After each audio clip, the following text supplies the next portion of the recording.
स्वागत है आप सबका मेरी भविष्यवाणियों की पुस्तक में। तो आइए हम आज के पवित्र वचन को पढ़ेंगे जो कि परमेश्वर के दास प्रेरित अंकुर यूसुफ नरूला जी के द्वारा लिखा गया है। अच्छी आदतें, जैसा कि यूहन्ना की पुस्तक अध्याय 6 उसकी 5 आयत में लिखा है। जब यीशु ने अपनी आंखें उठाकर एक बड़ी भीड़ को अपने पास आते देखा तो फिलिप्पुस से कहा, हम इनके भोजन के लिए कहां से रोटी मोल लाएं? मेरे प्रियो, आप किसी मकसद के लिए पैदा हुए हो।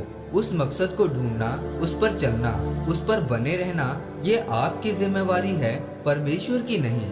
बाइबल कहती है कि प्रभु यीशु मसीह को अपना मकसद मालूम था।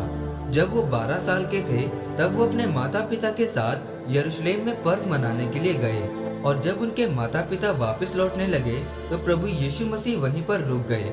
और जब 3 दिन ढूंढने पर उनके माता पिता वापस यरूशलेम गए तो उन्होंने प्रभु यीशु मसीह को लोगों को सुसमाचार सुनाते हुए देखा। तब उन्होंने पूछा कि हम तुझे 3 दिनों से ढूंढ रहे हैं। उस समय प्रभु यीशु मसीह ने कहा कि क्या तुम नहीं जानते कि मुझे अपने पिता के घर में होना चाहिए? मेरे प्रियो, बाइबल कहती है कि प्रभु यीशु मसीह को मालूम था कि उनका पिता जो कि सर्वशक्तिमान परमेश्वर है, प्रभु यीशु मसीह परमेश्वर के कामों को करने के लिए, उस उद्देश्य को और उसकी मर्जी को पूरा करने के लिए धरती पर आए। प्रभु यीशु मसीह 12 साल से लेकर 30 साल तक अपने माता पिता के साथ रहे और प्रभु यीशु मसीह ने अपने पिता के काम को किया। जब आप बाइबल में प्रभु यीशु मसीह के जीवन के बारे में पढ़ते हैं तो आप देखते हैं कि प्रभु यीशु मसीह ने परमेश्वर की मर्जी को किस तरह से पूरा किया था। मेरे प्रियो, याद रखें कि प्रभु यीशु मसीह ने अपनी आदतों के कारण परमेश्वर की मर्जी को पूरा किया। प्रभु यीशु मसीह को अपने पिता की आज्ञा का पालन करने की आदत थी। प्रभु यीशु मसीह के अंदर ऐसी आदतें थीं जो परमेश्वर की मर्जी को पूरा करती थीं।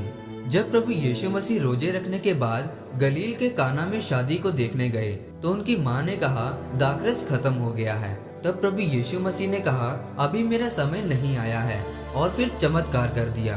पर क्यों किया? प्रभु यीशु मसीह पिता से बात किए बिना कोई काम नहीं करते थे। जब पवित्र आत्मा ने प्रभु यीशु मसीह को बोला तब प्रभु ने दाखरस का चमत्कार किया। प्रभु यीशु मसीह का ध्यान परमेश्वर की मर्जी की ओर था। मेरे प्रियो, जैसे प्रभु यीशु मसीह के जीवन में अच्छी आदतें थी, वैसे ही आपके जीवन में भी अच्छी आदतें होनी चाहिए।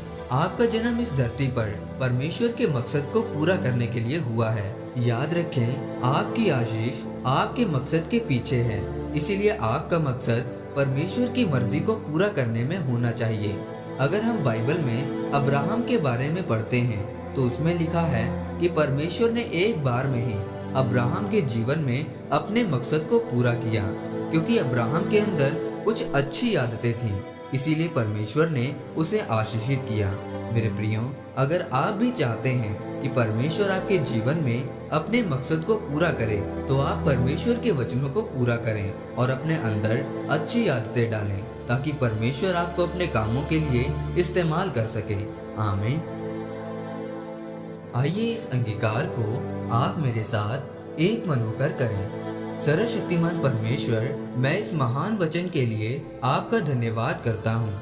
परमेश्वर, मैं अंगीकार करता हूँ कि मैं अपने जीवन में प्रभु यीशु मसीह के जैसी आदतें अपनाऊंगा और आपकी मर्जी को पूरा करूंगा, प्रभु यीशु मसीह के नाम में। आमीन।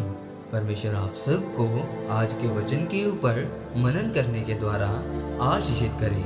आमीन।